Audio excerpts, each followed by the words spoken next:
मोर्चा।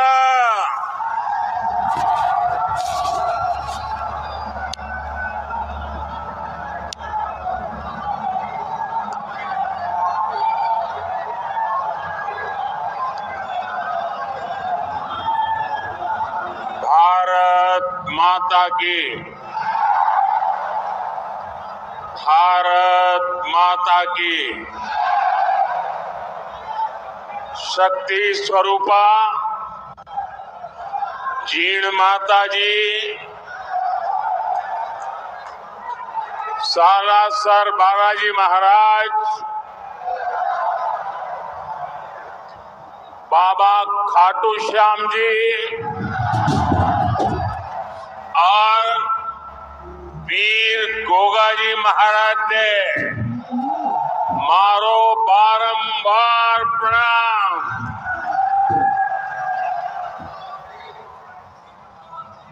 राजस्थान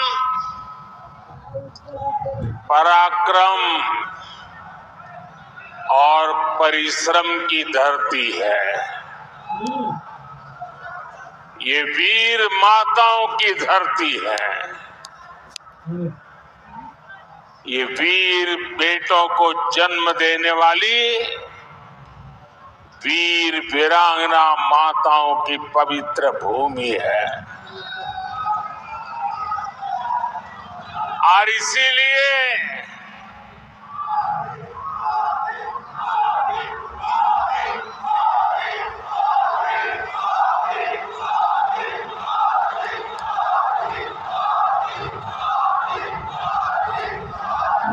इसीलिए राजस्थान जो ठान लेता है वो पत्थर की लकीर बन जाता है।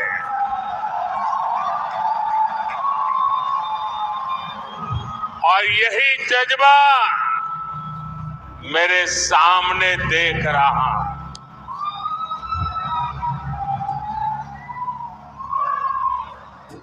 गर्मी और धूप ने भी हिम्मत की परीक्षा लेना शुरू कर दिया है। लेकिन आज देखिए, परमात्मा की कृपा, मौसम जरा ठीक लग रहा है।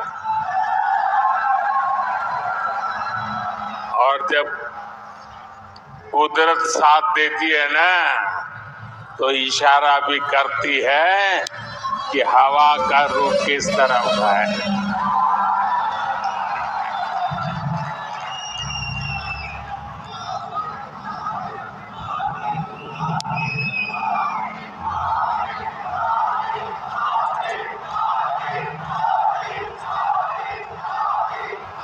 साथियों, राजस्थान का किसान, मेरे राजस्थान का नौजवान और आप सब माताएं बहनें इतनी बड़ी संख्या में दूर दूर से हमें अपना आशीर्वाद देने आए हैं। और पूरा राजस्थान कह रहा है, फिर एक बार,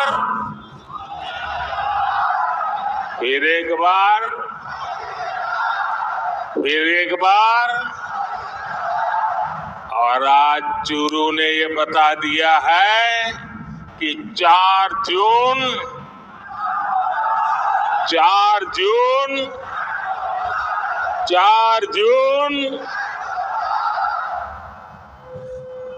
और जब मैं चूरू आया हूं तो दिल्ली से नरेंद्र देवेंद्र के लिए आशीर्वाद मांगने आया है। और जब नरेंद्र देवेंद्र के लिए आशीर्वाद मांगता है तो आप लोग छप्पर फाड़ करके दे देते हैं।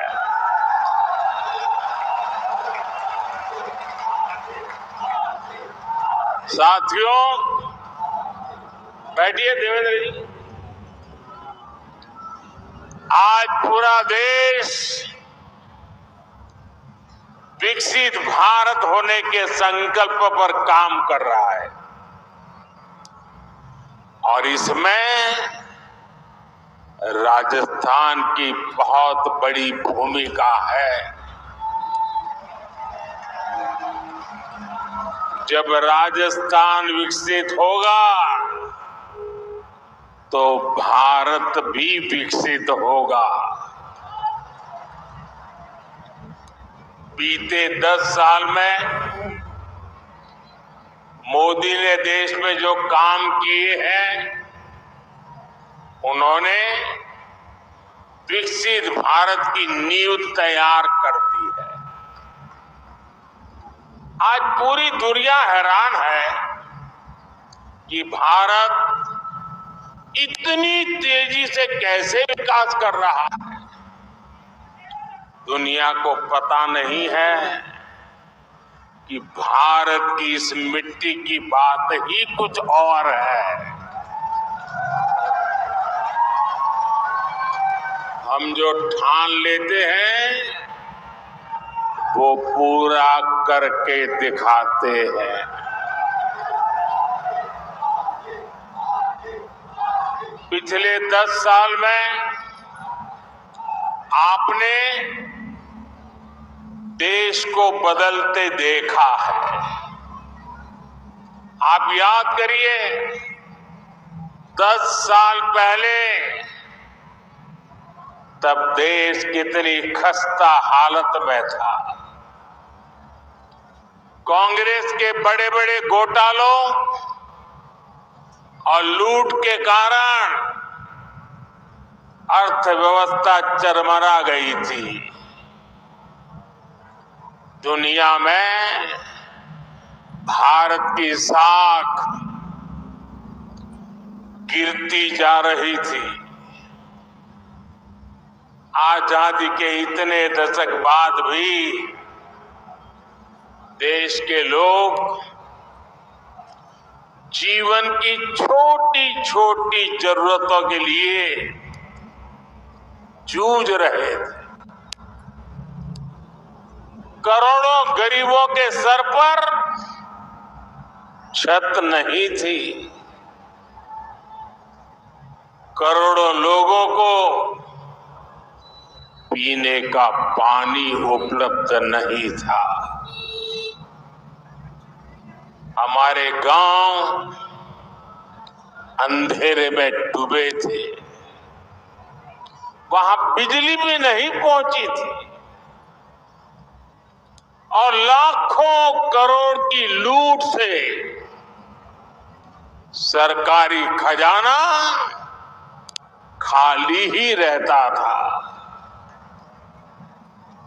आप लोगों ने भी सोचा होगा लिया, जब हालत इतनी खराब थे, इतने दशकों तक बुराइयां थी,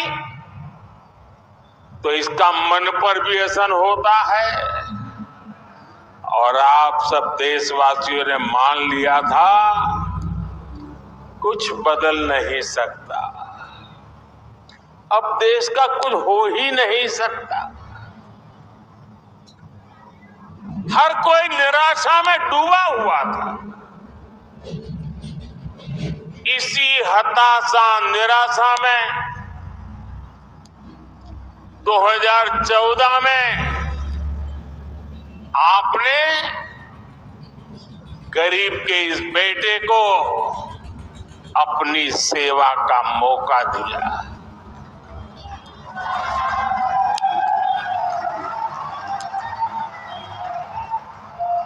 हताशा, निराशा ये मोदी के पास भी नहीं फटक सकती।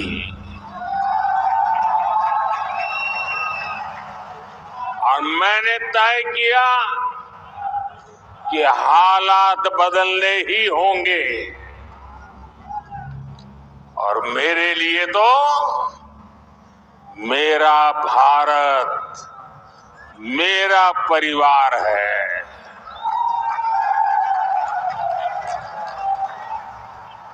हमने ईमानदारी से काम किया। कोरोना जैसा इतना बड़ा संकट आया, दुनिया सोचने लगी थी कि भारत तो बर्बाद हो जाएगा, दुनिया को भी बर्बाद कर देगा। लेकिन इसी संकट में हम भारतीयों ने अपने देश को दुनिया की 5वीं सबसे बड़ी अर्थव्यवस्था बना दिया।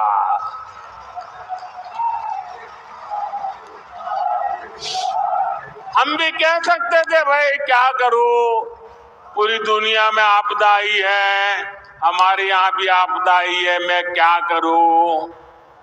और हो सकता है देश वाले मान भी लेते, लेकिन मोदी ने वो रास्ता नहीं चुना। चुनौतियों को चुनौती देना, यही तो हमारी मिट्टी की ताकत होती है।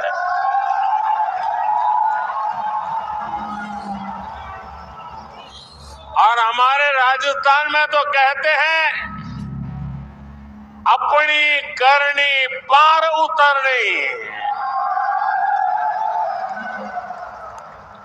हमने परिश्रम किया और परिणाम ला करके दिखा दिया। 10 वर्षों में हमने करोड़ों गरीबों को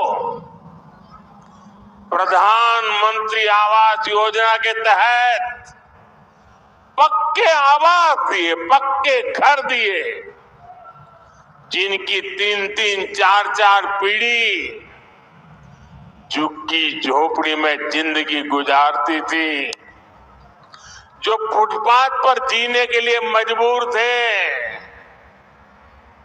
ऐसे करोड़ों लोगों को पक्के घर दिए।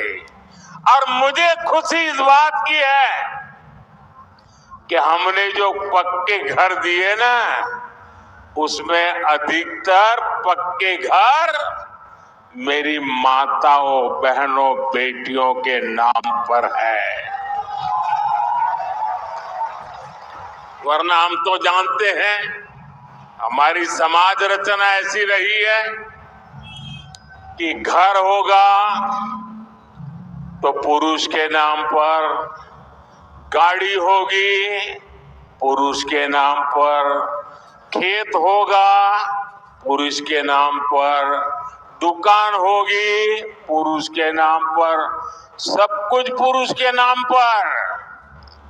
मोदी ने तय कर लिया कि सरकार जो घर देगी वो मेरी महिलाओं के नाम पर होगा। आप याद करिए, पहले जब घर बनाने के नाम पर योजनाएं आती थी, तब क्या होता था, गरीब को पता भी नहीं चलता था। उसके नाम का पैसा सरकार में बैठे लोग और उनकी पार्टी के लोग खा जाते थे। लेकिन अब पैसा सीधे गरीब के खाते में जा रहा है। अब गरीब को पक्का घर भी मिल रहा है, घर में जरूरत की सुविधाएं भी मिल रही हैं। साथियों, आज जब हम जल जीवन मिशन योजना लेकर घर घर में पानी का कनेक्शन भी देने का लगातार प्रयास कर रहे हैं। राजस्थान में करीब 50 लाख घरों में पीने का पानी पहुंचाने का कनेक्शन दिया जा चुका है। कांग्रेस सरकार हमारी इस योजना में भी भ्रष्टाचार करने का मौका नहीं छोड़ती थी। अब उन कमियों को भी दूर किया जा रहा है। वहां पीछे सुनाई नहीं देता क्या? सुनाई दे रहा है? अच्छा, ये तो आपका उत्साह है इसलिए।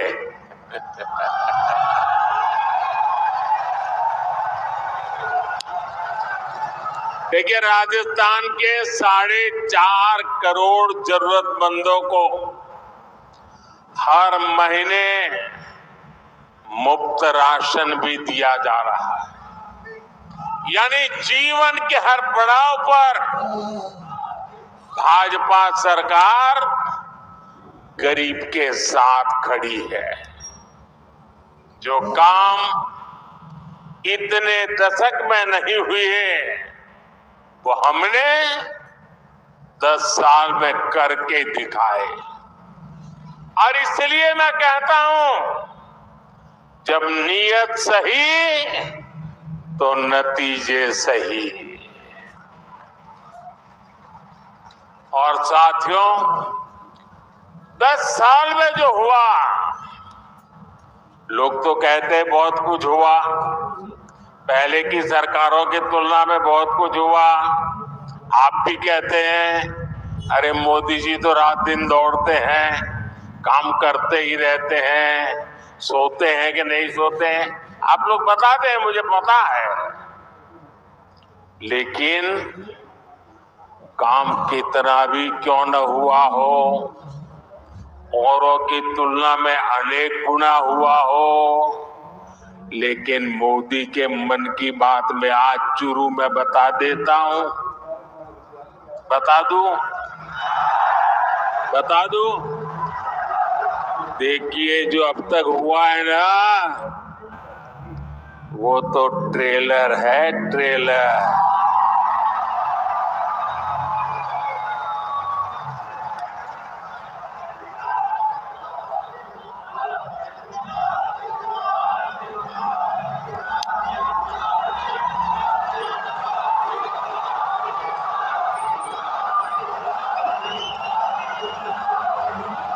आप आजकल बड़ी बड़ी होटल में खाना खाने जाते हैं ना,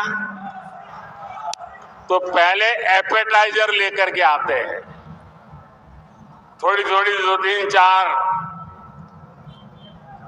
जरा बड़ी चटाकेदार चीजें परोसते हैं। तो कभी लगता है यार इतना आ गया, पेट तो भर गया, आप खाना क्या खाएंगे। ये जो मोदी ने किया है ना, वो तो एपेटाइजर है, एपेटाइजर। अभी तो पूरी खाने की थाली आधी बाकी है।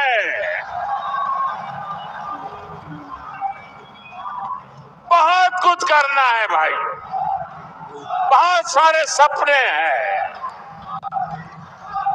हमें देश को बहुत आगे लेके जाना है। साथियों, आज देश में मोदी की गारंटी की चर्चा हो रही है। मोदी की गारंटी कैसे पूरी होती है और कितनी रफ्तार से पूरी होती है, राजस्थान उसका बहुत बड़ा उदाहरण है। मैंने मेरी माताओं बहनों को गारंटी दी थी कि गरीबों का उज्ज्वला सिलेंडर सस्ता किया जाएगा। ये गारंटी पूरी हो गई है। मैंने युवाओं को गारंटी दी थी कि बीजेपी सरकार बनते ही कांग्रेस के पेपर लीक इंडस्ट्री के खिलाफ जांच बिठाई जाएगी। ये गारंटी भी पूरी हो गई है। मैंने ये भी गारंटी दी थी कि राजस्थान का मेरा किसान, शेखावटी के मेरे लोगों के लिए पानी की समस्या को खत्म किया जाएगा। जिस ईआरसीपी प्रोजेक्ट को कांग्रेस ने लटका कर रखा था। हमने उसे न केवल स्वीकृत किया बल्कि तेजी से काम भी जारी है। इससे पीने के पानी और लाखों हेक्टेयर जमीन को सिंचाई का भी लाभ मिलेगा। हमने हरियाणा से समझौता करके शेखावटी में पानी लाने का रास्ता भी साफ कर दिया है। भाइयों और बहनों, भाजपा जो कहती है वो जरूर करती है। दूसरी पार्टियों की तरह भाजपा केवल घोषणा पत्र नहीं जारी करती, हम तो संकल्प पत्र लेकर के आते हैं। 2019 में हमने जो संकल्प पत्र जारी किया था उसके ज्यादातर संकल्प पूरे हो चुके हैं और 2 साल कोविड के संकट के बावजूद भी मोदी ने आपको जो वादा किया था वो वादा पूरा करने के लिए एड़ी चोटी का जोर लगा दिया है। राजस्थान के मेरे भाई बहन जम्मू कश्मीर की धरती पर जो मेरे वीर जवान शहीद हुए ना, उसमें मेरे इस शेखावटी के जवान भी शहादत मोली थी। उस जम्मू कश्मीर जहां पर मेरे राजस्थान के वीरों का रक्त आज वो जम्मू कश्मीर से आर्टिकल 370 खत्म हो गया।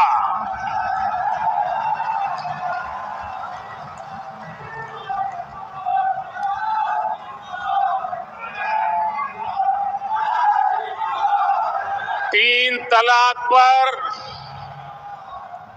कानून हमारी मुस्लिम बहनों की मदद कर रहा है और मेरी मुसलमान माताएं बहनें समझे, ये 3 तलाक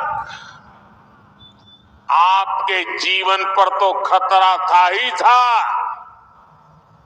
मेरी मुस्लिम बेटियों के सर पे तलवार लटकती रहती थी। मोदी ने आपकी रक्षा तो की है, लेकिन मोदी ने हर मुस्लिम परिवार की भी रक्षा की है, क्योंकि मुस्लिम परिवार का वो पिता वो कभी सोचता था कि बेटी की शादी करके भेजा तो है, 2-3 बच्चे हो जाएंगे, उसके बाद अगर वो 3 तलाक करके वापस भेज देगा तो मैं बेटी को कैसे संभालूं। भाई को लगता था अगर 3 तलाक के कारण मेरी बहन घर वापस आ गई तो मेरा परिवार कैसे चलेगा। हर मां को लगता था कि इतने उत्साह और उमंग के साथ बेटी को शादी करके भेजा है, लेकिन 3 तलाक कह करके अगर बेटी को लौटा दिया तो मेरी बेटी की जिंदगी का क्या होगा। ये पूरा परिवार 3 तलाक के नाम पर लटकती तलवार के नीचे मुसीबत में जिंदगी गुजारता था। मोदी ने सिर्फ मुस्लिम बहनों को नहीं, सभी मुस्लिम परिवारों की जिंदगी को बचाया है। लोकसभाओं में महिलाओं के लिए आरक्षण का कानून भी संसद ने पारित कर दिया है। ये भाजपा ही है जिसका संकल्प पत्र भी अपने आप में एक गारंटी माने जाना लगा है।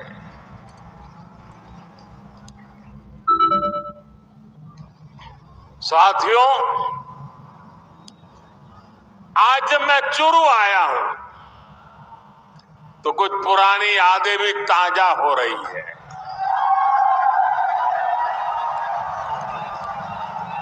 इससे पहले मैं जब 26 फरवरी 2019 में चुरू आया था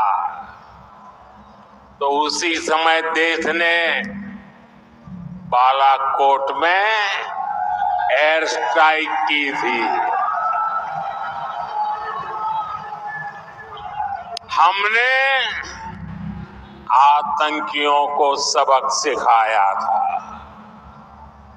और तब मैंने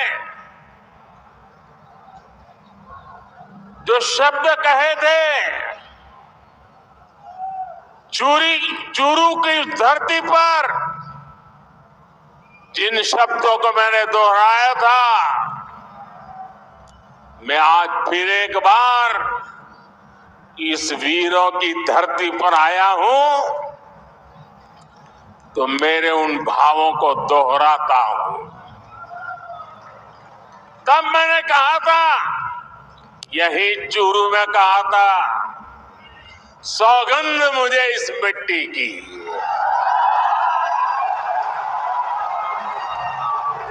सौगंध मुझे इस मिट्टी की, मैं देश नहीं मिटने दूंगा,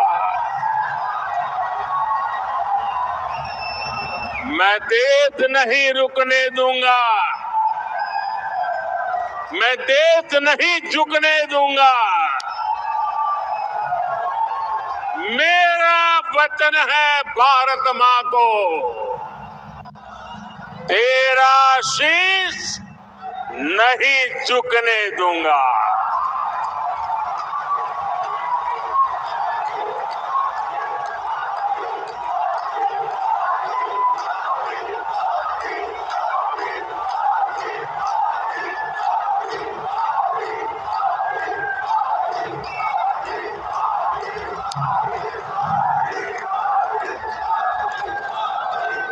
लेकिन साथियों, आपको याद होगा हमारी सेना ने जब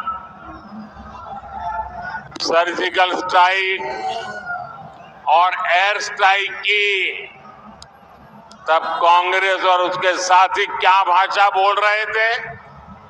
इसी घमंडिया गठबंधन के लोग हमारी सेना से शौर्य के सबूत मांग रहे थे। भाइयों और बहनों, सेनाओं का अपमान, देश का विभाजन, ये कांग्रेस पार्टी की पहचान है। जब तक इंडी अलायंस के लोग सत्ता में रहे, इन्होंने हमारे जवानों के हाथ बांध कर रखे। दुश्मन हमला करके चला जाता था, ये जवानों को जवाब देने की इजाजत नहीं देते थे। हमारे जवान 1 रैंक 1 पेंशन की मांग करते थे, कांग्रेस ने इसे भी पूरा नहीं होने दिया। हमारी सरकार बनी तो हमने सैनिकों को 1 रैंक 1 पेंशन का अधिकार भी दिया और सीमा पर पलटवार करने की छूट भी, खुली छूट दे दी है। आज दुश्मन को भी पता है ये मोदी है, ये नया भारत है, ये नया भारत घर में घुसकर मारता है।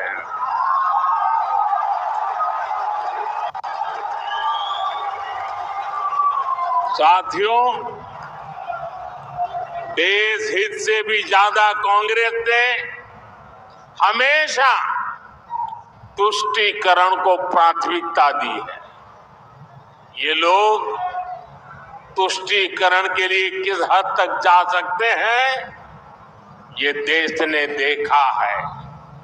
ये वो लोग हैं जिन्होंने कोर्ट में जाकर कहा था कि प्रभु श्री राम तो काल्पनिक है।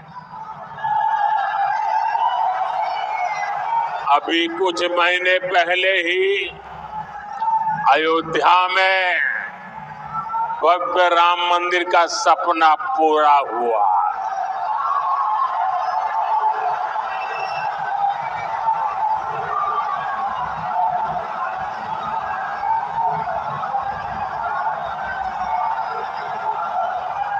पूरा देश प्राण प्रतिष्ठा का उत्सव मना रहा था, लेकिन कांग्रेस पार्टी खुलेआम हमारी आस्था का अपमान कर रही थी। साथियों, दो देश ने कांग्रेस के पापों की हमेशा कीमत चुकाई है। और अभी तो एक मुझे पत्रकार बता रहे थे कि कांग्रेस पार्टी ने एक एडवाइजरी निकाली है,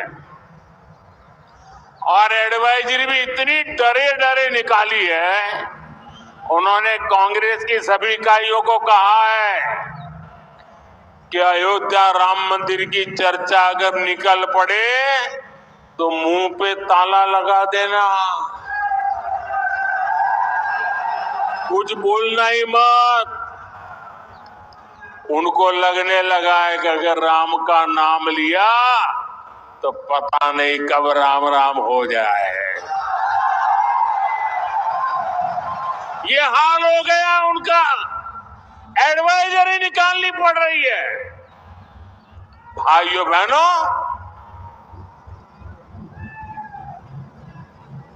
हमारा देश, हमारी आस्था, इनका इतना घोर अपमान ये देश सह नहीं सकता है। लेकिन भाइयों बहनों, अब जब इन परिवारवादी भ्रष्टाचारियों की लूट का हिसाब हो रहा है तो ये सब एक हो गए हैं। मैं कहता हूं, भ्रष्टाचार हटाओ, तो वो कहते हैं भ्रष्टाचारी बचाओ। अब मुझे बताइए, भ्रष्टाचार हटना चाहिए कि नहीं हटना चाहिए?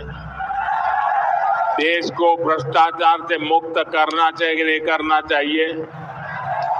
भ्रष्टाचार ने देश को बर्बाद किया है कि नहीं किया है? भ्रष्टाचार ने नौजवानों के सपनों को चूर चूर किया है कि नहीं किया है? क्या अगर मैं भ्रष्टाचार के खिलाफ लड़ाई लड़ता हूं कि सही है कि गलत है? सही है कि गलत है? मैं भ्रष्टाचार के खिलाफ लड़ाई जारी रखूं, आपका आशीर्वाद है, पूरी ताकत से आशीर्वाद मिलेंगे। आपने देखा होगा इस समय घमंडिया गठबंधन के लोग चुनाव की रैलियां नहीं कर रहे हैं, भ्रष्टाचारियों को बचाने की रैली कर रहे हैं। आप मुझे बताइए, कांग्रेस के सांसद के ठिकाने पर छापा पड़ा और वहां से अलमारी में, बक्सों में बंद किए हुए 300 करोड़ रुपए से ज्यादा मिले और टीवी पर देश ने देखा। और केवल कांग्रेस के एक सांसद के पास से एक जगह पर से 300 करोड़ का खजाना मिला है। और क्या क्या होगा वो तो अभी खोजना है। 10 साल में अकेले ईडी ने भ्रष्टाचारियों से 1,00,000 करोड़ रुपए से ज्यादा की संपत्ति जब्त की है। और मैं आपसे पूछता हूं, ऐसे लोगों पर कार्रवाई होनी चाहिए कि नहीं होनी चाहिए? ऐसे लोगों ने जिंदगी जेल में बितानी चाहिए कि नहीं बितानी चाहिए? मैं इन भ्रष्टाचारी परिवारवादियों से कहना चाहता हूं, कितने भी झूठ फैला लो, ये मोदी डरने वाला नहीं है। साथियों, कांग्रेस और इंडी गठबंधन का सिर्फ अपना हित, यही उनका कार्यक्रम है। इन्हें गरीब, दलित, शोषित, वंचित के कल्याण से, उनके सम्मान से कोई मतलब नहीं है। ये वही लोग हैं जिन्होंने कभी बाबा साहब आम्बेडकर का सम्मान नहीं किया। इसी कांग्रेस ने बाबा साहब को दशकों तक भारत रत्न नहीं मिलने दिया। इन लोगों ने देश में आपातकाल लगाया, संविधान को बंधक बनाया। इस इंडियन अलायंस के लोगों ने कभी पिछड़ा वर्ग आयोग को संवैधानिक दर्जा नहीं दिया। दशकों पुरानी ये मांग मोदी ने पूरी की। भाजपा ने देश को दलित राष्ट्रपति दिए, देश की पहली आदिवासी महिला राष्ट्रपति दी, लेकिन इन्हें चुनाव हरवाने के लिए इंडी गठबंधन वालों ने पूरी ताकत लगा दी। अब 19 अप्रैल को शोषितों, वंचितों के ऐसे विरोधियों के साथ क्या करना है आपको पता है ना? 19 अप्रैल को क्या करना है पता है ना? पता है ना? अपने यहाँ राजस्थान में कहते हैं, अक्लमंद ने इशारों ही गणो। साथियों, चूरू में भाई देवेंद्र झांझड़िया जी,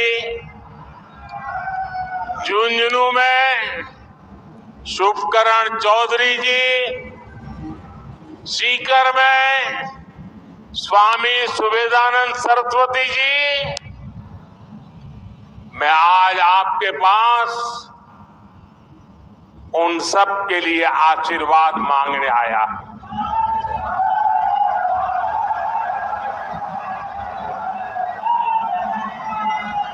और आप में से बहुत कम लोगों को पता होगा, मैं आज बता देना चाहता हूं,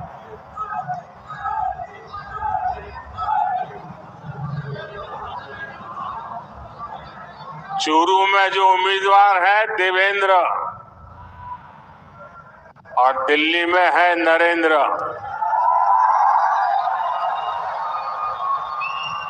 आप में से बहुत कम लोगों को पता होगा, देवेंद्र के साथ मेरा बहुत पुराना निकट नाता रहा है।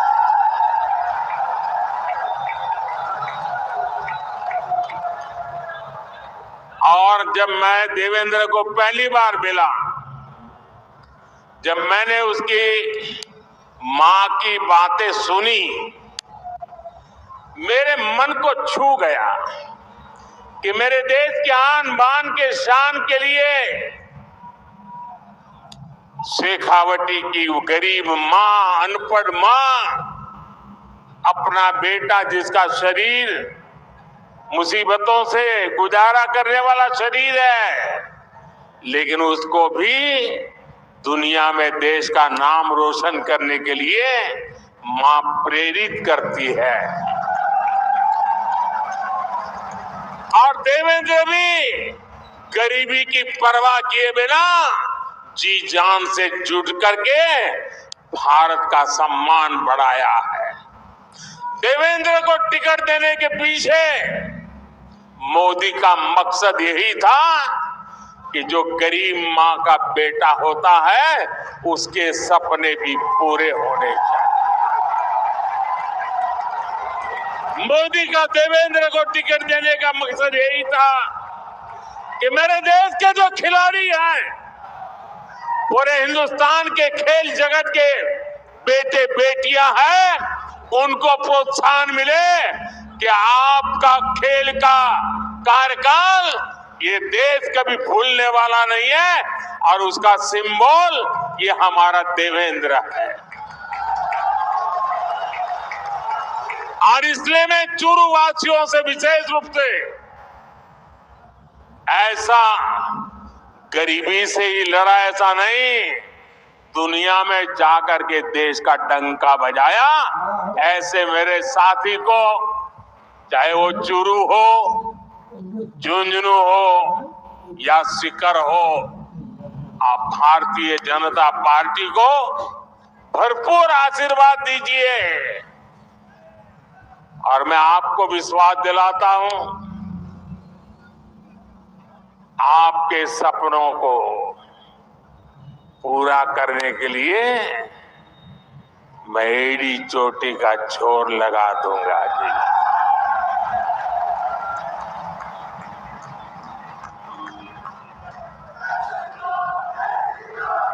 गर्मी कितनी क्यों ना हो, मतदान पूरा होगा कि गर्मी के कारण मतदान कम होगा ऐसा नहीं होगा ना। घर घर जाएंगे, माताओं बहनों को मेरी बात बताएंगे, चुनाव जीतने के लिए मतदान करेंगे। अच्छा, मेरा एक और काम करेंगे, मेरा पर्सनल काम है, करेंगे। घर घर जाकर कहना कि हमारे मोदी जी चूरू आए थे और मोदी जी ने आपको प्रणाम भेजा है। मेरा प्रणाम पहुंचा देंगे। मैं यहां भाजपा के सभी वरिष्ठ नेताओं को भी सार्वजनिक रूप से प्रार्थना करता हूं। सार्वजनिक रूप से कभी कभी करना पड़ता है। ऐसा है कि चुनाव का समय है, हर किसी के जिम्मे बहुत सारा काम है, लेकिन इनको मन में रहता है कि प्रधानमंत्री जी आए और हम नहीं जाएंगे तो कैसा लगेगा। मेरी आप कार्यकर्ताओं से विनती है कि आप बिल्कुल मेरी चिंता छोड़ दीजिए। सभी कार्यक्रमों में वरिष्ठ लोगों को दौड़ने की जरूरत नहीं है। कोई छोटा कार्यकर्ता भी रहेगा तो